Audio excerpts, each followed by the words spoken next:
Hi, my name is Drew Srinivasan, and this is my ENME 351 final project for Lab 9. So the motivation for this project is that I'm a musician, and it's estimated that around 30% of classical musicians alone are either hard of hearing or deaf.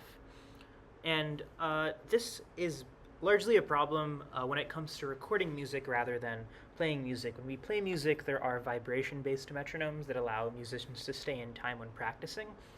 But in a recording setting in a studio, this doesn't really work because there's no way for the audio engineer to know whether the metronome that they feel is the same as the metronome the musician feels, and that those tempos are in phase. Therefore, for these settings, there's a need for a fully visual metronome that has both the correct tempo displayed to the musician and the sound engineer.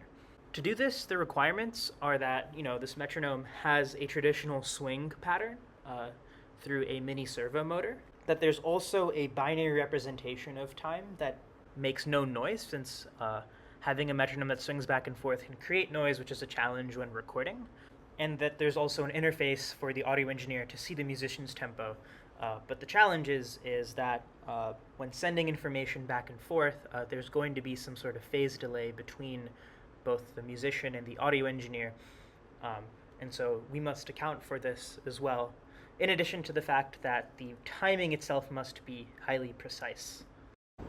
Here's a demonstration of the metronome in action. The user can turn it on with the power supply, and from there, the LED and the servo motor always go back and forth exactly in phase. Through pressing both buttons and the potentiometer, the user can then change the tempo, which ensures that both the tempo changes and the servo and the LEDs both stay in phase. The reason that a user has to press a button in order to change the tempo with a potentiometer is to ensure that there are no accidental tempo changes in the middle of a recording session. The user can then choose whether they want the metronome to be on or off, so one button turns on the LEDs. They can then choose from there whether they want the physical metronome to also be displayed through a second button. That second button will also be the button a musician can use to decide whether they want that to be off. Perhaps it's too noisy for when it comes time to record. And finally, they can press the first button to turn the metronome off altogether. Moving over to the processing side, we see that when the musician turns the metronome off, on the processing window, which is the audio engineer's window, it shows that the metronome LED is off.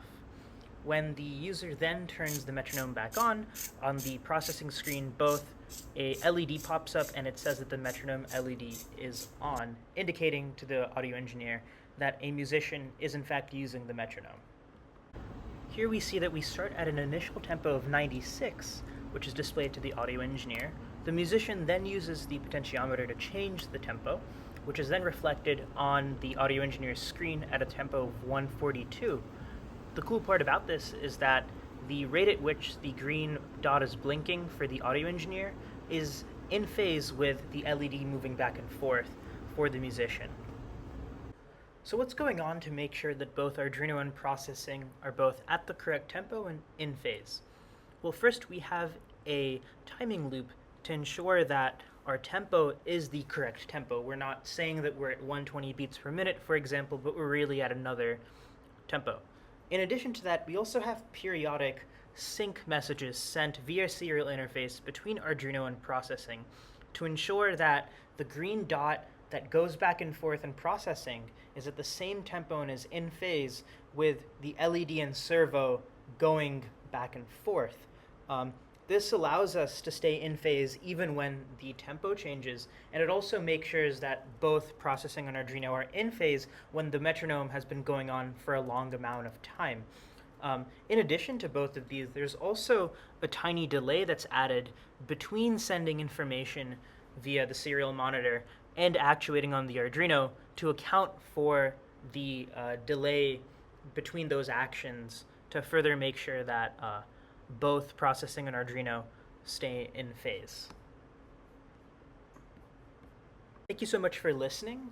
Here's some future outlook and things I want to change about my project, as well as where I learned about the switch case logic and ternary operator that I wanted to exploit in this project.